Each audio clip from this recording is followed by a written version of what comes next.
হনুমান চালিসা শ্রী গুরু চরণ পদ্ম সরি মনে মনে কোটি কোটি প্রণমিন তাহার চরণ শ্রী রামের চরণ পদ্ম করিয়া শরণ চতুর্বর্গ ফল যাহে লোভী অনুক্ষণ বুদ্ধিহীন জন হে পবন কুমার ঘুচাও মনের যত ক্লেশ ও বিকার জয় হনুমান জ্ঞান গুণ সাগর জয় হে কপিশ প্রভু কৃপার সাগর শ্রীরামের দূত অতুলিত বলধাম অঞ্জনা পুত্র পবন সুতনাম মহাবীর বজরঙ্গী তুমি হনুমান কুমতি নাশিয়া কর সুমতি প্রদান কাঞ্চন বরণ তবে তুমি হে সুবেশ কর্ণেতে কুণ্ডল শোভে কুঞ্চিত কেশ হাতে বজ্র তব আর ধ্বজা বিরাজে সুন্দর গধাটি কাঁধে তোমার যে সাজে অপরূপ বাহু তব পবন নন্দন মহাতেজ প্রতাপ জগত বন্ধন বিদ্যমান গুণবান তুমি হে চতুর শ্রীরামচন্দ্রের কার্য তুমি হে আতুর সর্বদা রামের আজ্ঞা করিতে পালন হৃদয় রাখো তো সদা রাম সীতা ও লক্ষণ সূক্ষ্মরূপে ধরি তুমি লঙ্কা প্রবেশিলে ধরিয়া বিকট রূপ লঙ্কা দিগ্ধ হলে কইলে ভীম রূপ ধরি তুমি অসুর সংহার শ্রীরামচন্দ্র তুমি সর্বকাজ করো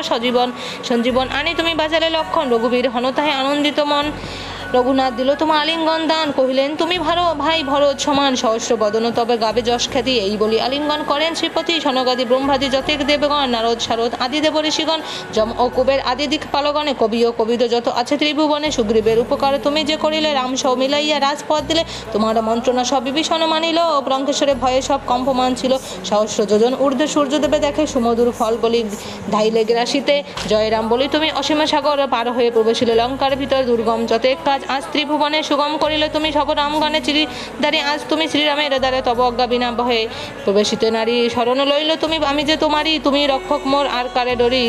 নিজে তুমি করো স্মরণ তোমার হুঙ্কারে দেখো কাপে ত্রিভুবন ভূত পেচ পিশাচ আছে কাছে আসিতে না পারে মহাবীর তব নাম যেই জনস্বরে রোগ নাশ করো আর সর্বপীড়া হর মহাবীর নাম যেবা স্বরে নিরন্তর সংকটেতে হনুমান উদ্ধার করিবে তাহার চরণে যেবা মন প্রাণ দিবে সর্বোপরি রামচন্দ্র তপস্বী ও রাজা শ্রীরামে